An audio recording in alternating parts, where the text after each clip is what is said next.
नमस्कार, बहुत स्वागत है आप सभी का हमारा उत्तर प्रदेश में। मैं हूं आपके साथ चेतन पाठक। खबरों की शुरुआत करेंगे। केंद्रीय मंत्री स्मृति ईरानी अपने लोकसभा क्षेत्र अमेठी पहुंची। उन्होंने शुक्ल बाजार के क्षेत्र पंचायत कार्यालय में विभिन्न बैंकों के द्वारा आयोजित लोन मेला में क्षेत्र के 70 लोगों को 52 लाख रुपए के ऋण का चेक लाभार्थियों को वितरित किया। साथ ही स्मृति ईरानी ने जनसंवाद के जरिए लोगों की समस्याओं को भी सुना। लोगों ने अपनी अपनी समस्या अमेठी से लोकसभा सांसद स्मृति ईरानी को बताई। केंद्रीय मंत्री स्मृति ईरानी ने लोगों की शिकायतें सुनकर उनका जल्द से जल्द निस्तारण करने की बात कही है।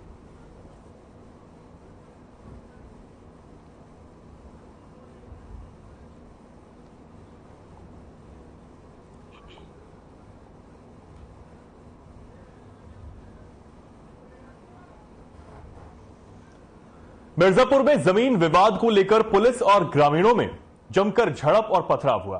ग्रामीणों ने पुलिस पर पथराव किया तो पुलिस ने भी ग्रामीणों को दौड़ाकर पीटा है। पथराव में थाना प्रभारी समेत 3 सिपाही घायल हो गए। गांव में तनाव को देखते हुए कई थानों की पुलिस और एसपी के साथ अन्य अधिकारियों ने पहुंचकर मोर्चा संभाला। साथ ही पुलिस ने 6 महिला समेत 7 लोगों को गिरफ्तार किया है। पुलिस के डर से ग्रामीण गांव छोड़कर फरार हो गए हैं।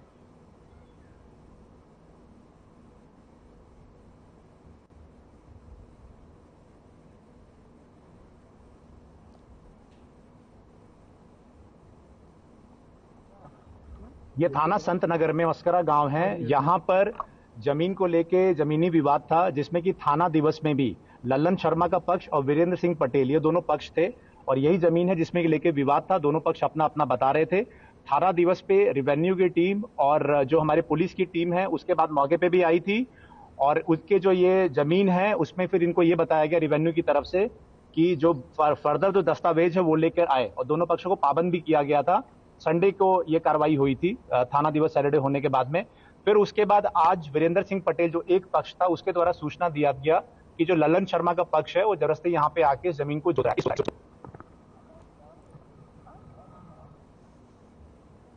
आगे बढ़ते हैं। बड़ी खबर आपको बता दें, बस्ती से यहां कावड़ यात्रा में डीजे बजाने पर विवाद हुआ है। कावड़ियों के बीच जमकर इस दौरान मारपीट हुई है।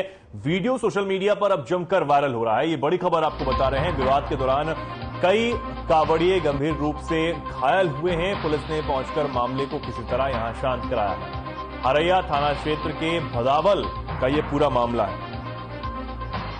ये बड़ी खबर आपको बता रहे हैं।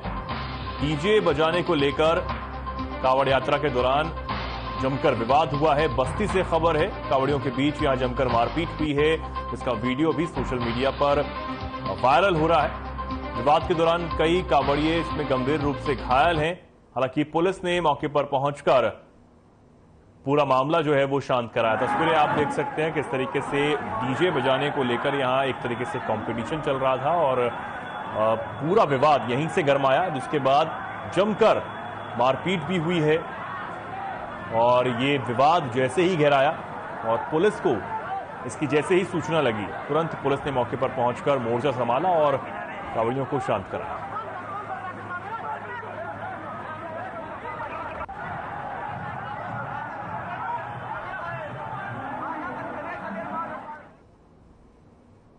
देवरिया जनपद के विधानसभा रामपुर कारखाना के विधायक सुरेंद्र चौरसिया अपने क्षेत्र में भ्रमण करते हुए अनेक स्थानों पर अनेक लोगों से मिलते हुए विधानसभा के खुकुंदू नारायण फार्म पर पहुंचकर फार्मिंग और कृषि संबंधित चर्चा की और एनआरएम समूह की महिलाओं के उत्थान के लिए भी चर्चा की। महिलाओं का उत्थान कैसे हो, इसके लिए सरकार के द्वारा चलाई जा रही योजनाओं को एनआरएम समूह के माध्यम से धरातल पर उतारने की कोशिश करने का वादा भी किया गया है। समूह की महिलाओं के साथ ही बैठक कर इस पर विशेष चर्चा की गई है। नारायण फार्म के मालिक नवीन कुमार राय ने विधायक से चर्चा में यह कहा है कि सामाजिक उत्थान और विकास के लिए नारायण फार्म पर जो भी वस्तुएं उपलब्ध हैं उस वस्तु को सहयोग के लिए प्रदान करेंगे।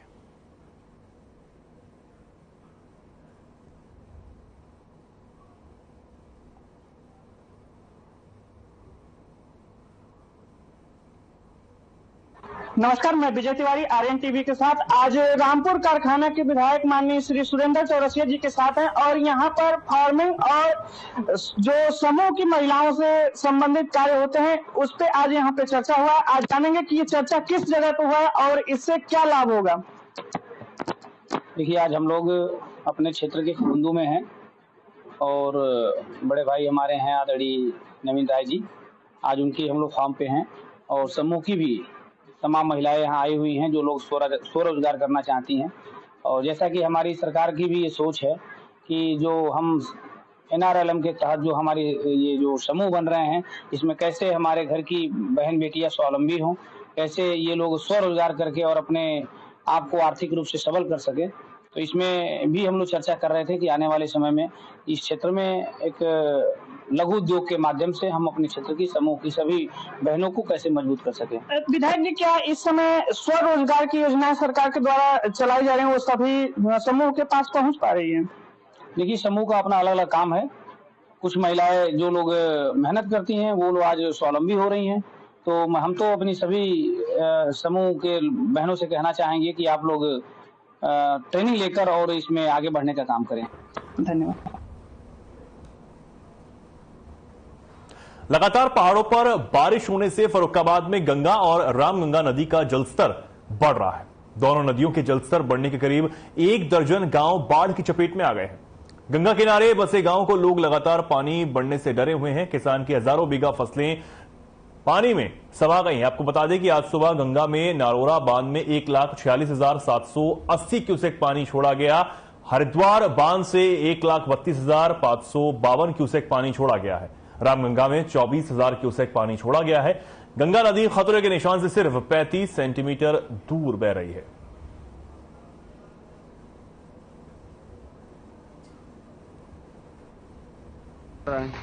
लगभग कल से अभी तक 25-30 सेंटीमीटर बढ़ चुका है। गंगा का जल स्तर बढ़ ही रहा है। 97 दिन तक अगर बढ़ता रहा शाम तक हो जाएगा। तो फसलों को क्या नुकसान है जो गंगा के किनारे हैं? फसलें है, मूंगफली है, मक्का है, उसमें बहुत नुकसान है। बारिश की वजह से बहुत नुकसान है। मूंगफली जम रही है।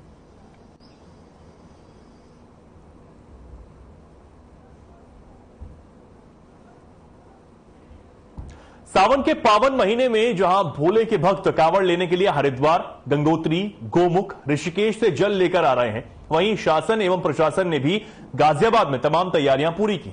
वहीं आज खुद प्रदेश सरकार में मंत्री एवं गाजियाबाद के प्रभारी मंत्री असीम अरुण भी गाजियाबाद पहुंचे, जहां उन्होंने कांवड़ियों के लिए बनाए गए कंट्रोल रूम का निरीक्षण किया, साथ ही कांवड़ियों पर पुष्प वर्षा भी की। इस दौरान उनके साथ गाजियाबाद के जिलाधिकारी, पुलिस कमिश्नर और बीजेपी नेता भी मौजूद रहे।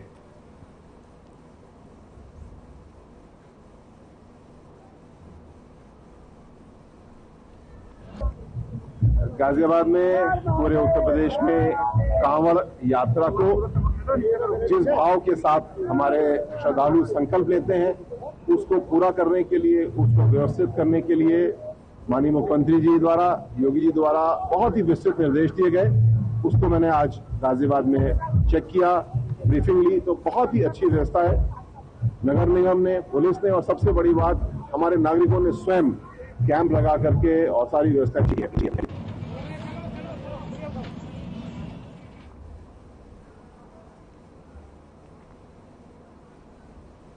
हमीरपुर जिले के बहपुर गांव में एक विवाहित महिला का शव फांसी के फंदे पर लटका हुआ मिला है। मायके पक्ष ने ससुराल जनों पर हत्या करने का आरोप लगाते हुए जमकर हंगामा किया है।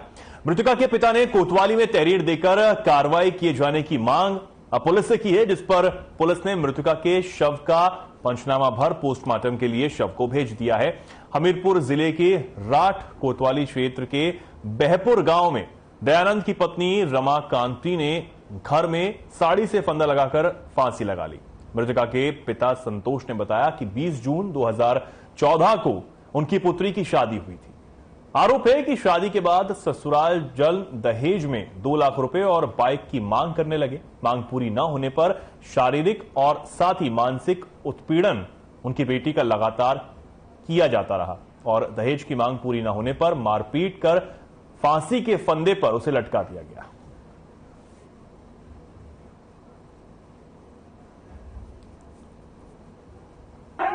यहाँ आई थी, यहाँ बहापुर में था, तो ससुराल वालों ने मेरी बच्ची को मिलकर सबने, यानी मेरी दमाद ने, दमाद के लड़का ने, बाप ने और महतारी ने, सबने मेरे को फांसी पर लटका दिया था मार के। और उसको आज इन लोगों ने मार दिया और इन्होंने फांसी पे लटकाया है मार कर। और मैं आपसे यही विनय करना चाहता हूँ कि इसका निर्णय जो है तो सही तरीका से होना चाहिए।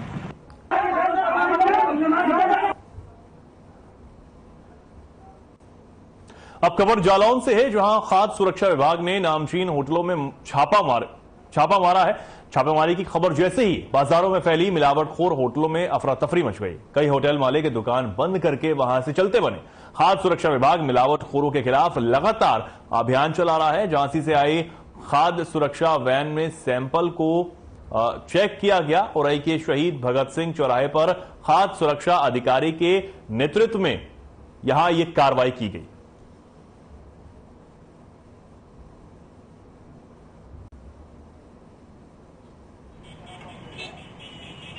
हमारे झांसी प्रयोगशाला से वैन आई है जो जगह जगह कस्बों में घूमते हुए दुकानों पर रैंडम चेकिंग करते हैं, जिसमें हमारे खाद्य पदार्थ, मिठाई, दूध, तेल, मसालों के हम रैंडमली चेक करते हैं और चेक करके लोगों को बताया जाता है कि उसमें क्या कमी है। इस वैन के माध्यम से खाली ये नहीं, दुकानदार, घरेलू गृहस्थी के लोग भी अपना जो चाहें, अगर उनके यहाँ जो दूध आता है, मसाला आता है, तो वो आके इसमें निःशुल्क अपनी जांच करा सकते हैं और उससे संतुष्ट हो सकते हैं कि जो हम घर में मसाले या जो भी आइटम यूज कर रहे हैं।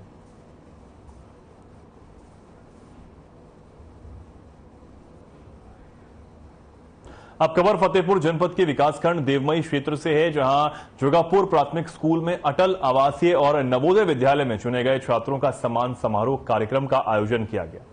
साथ ही अच्छी शिक्षा और अनुभवी छात्र होने पर अटल आवासीय और नवोदय विद्यालय में चयनित हुए हैं।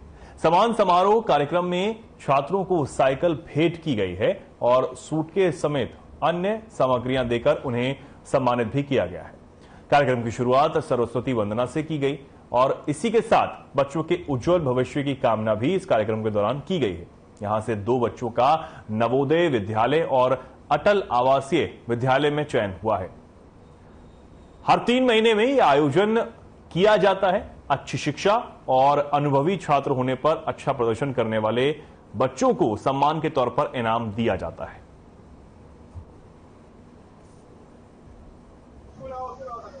स्कूल महानिदेशक महोदय एवं मुख्य विकास अधिकारी महोदय जनपद फतेहपुर के द्वारा प्रदत्त निर्देशों के क्रम में प्राथमिक विद्यालय जोगापुर में आज इस अभिभावक शिक्षक गोष्ठी का आयोजन किया गया, जिसमें मैं एसआरजी सदस्य फतेहपुर के रूप में यहाँ पर प्रतिभाग किया। निश्चित रूप से विद्यालय हमारा बहुत विशेष विद्यालय है, क्योंकि इस विद्यालय से नवोदय विद्यालय में चयन हुआ है। इस विद्यालय से अटल आवासीय प्रवेश परीक्षा में भी बच्चों ने अपना स्थान बनाया है। जवाहर नवोदय विद्यालय में अभी तक आपने कहाँ शिक्षा ग्रहण की है? अच्छा, तो यहीं से पढ़ करके आपने जो नवोदय विद्यालय में आपका चयन हुआ है? अच्छा, तो यहाँ पढ़ाई अच्छे ढंग से होती है। भविष्य का क्या सपना है, आप क्या बनना चाहते हो? आईएएस बनना चाहते हो? अटल आवासीय विद्यालय पे आपका चयन हुआ है। अच्छा, तो आपने पढ़ाई कहाँ से की है? जोगापुर। तो यहाँ के अध्यापकों से आप संतुष्ट हैं पढ़ाई से? अच्छा।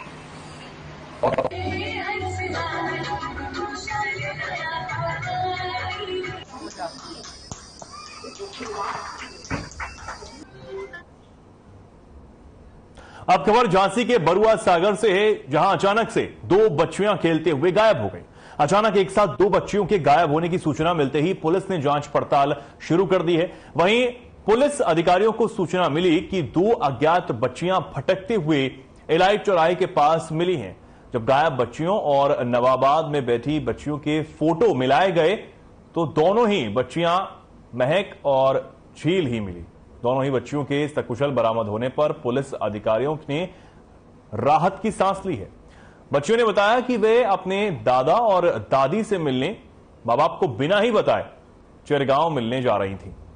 बच्चियों ने बताया कि उनको दादा और दादी की बहुत याद आ रही थी, इसलिए वो बिना बताए वहां से निकल गई। गायब बच्चियों को सकुशल खोजने पर बच्चियों के परिजनों सहित अन्यों ने पुलिस का सम्मान करते हुए आभार व्यक्त किया है।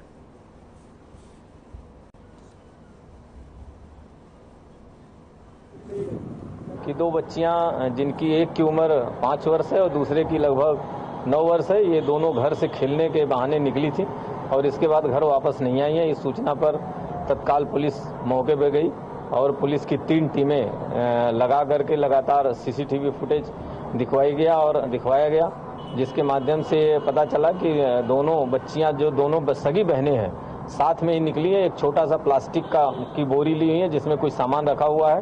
करीब 3, 4, 5 जगह पे बरुआ सागर में जो फुटेज हम लोगों को मिली वो लगातार बाहर निकलती गई है। फिर बस स्टैंड तक पहुंची। बस स्टैंड तक जब पहुंची तब हम लोगों को लगा कि ये शायद झांसी गई होंगी।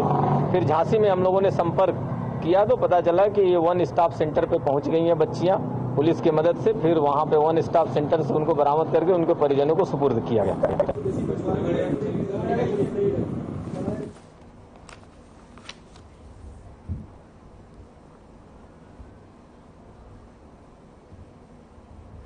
लखनऊ की उत्तरी जोन की गाजीपुर पुलिस ने एक महिला से लूटपाट के दौरान हत्या कर फरार हो जाने वाले 15,000 के इनामी बदमाश को गिरफ्तार कर लिया है।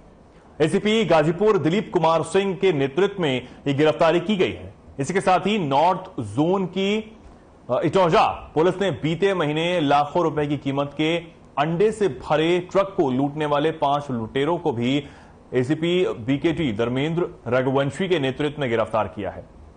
दोनों खुलासों के संबंध में DCP North IPS Syed Mohammad Kasim Abdi ने बात की है।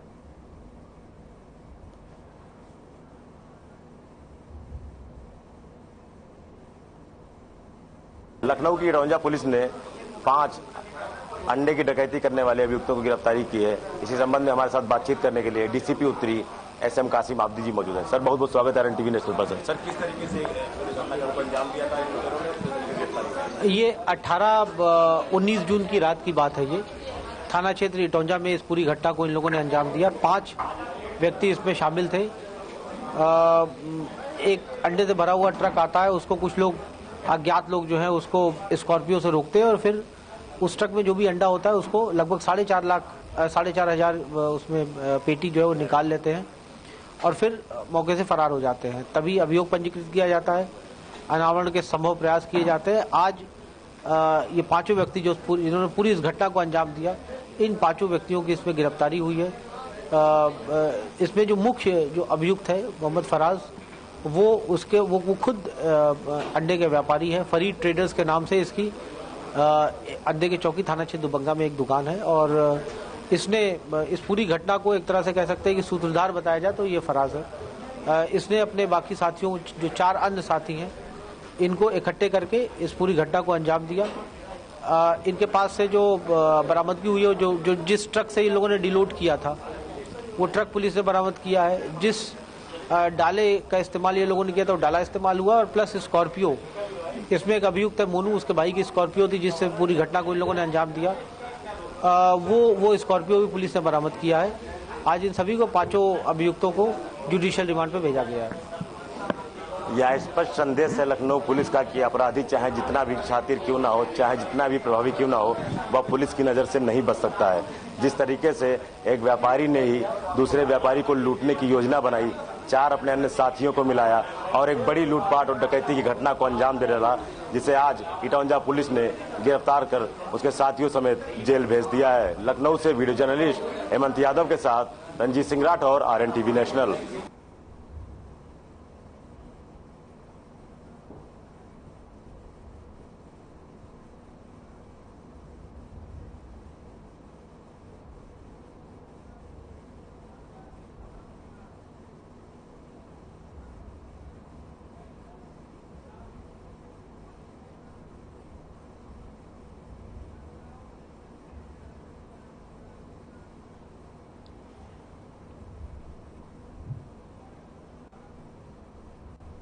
अब आपको लखनऊ ले चलते हैं। यहां एक कार्यक्रम में मुख्यमंत्री योगी आदित्यनाथ ने क्या कुछ कहा, आपको सुनवाते हैं।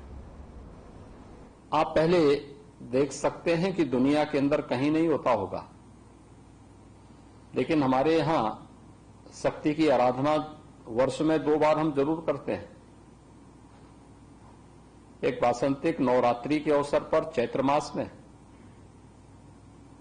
और एक शारदीय नवरात्रि के रूप में ये दोनों अवसर कब आते हैं? यानी जो मध्य का कालखंड होता है, कौन सा? गर्मी चढ़ते चढ़ते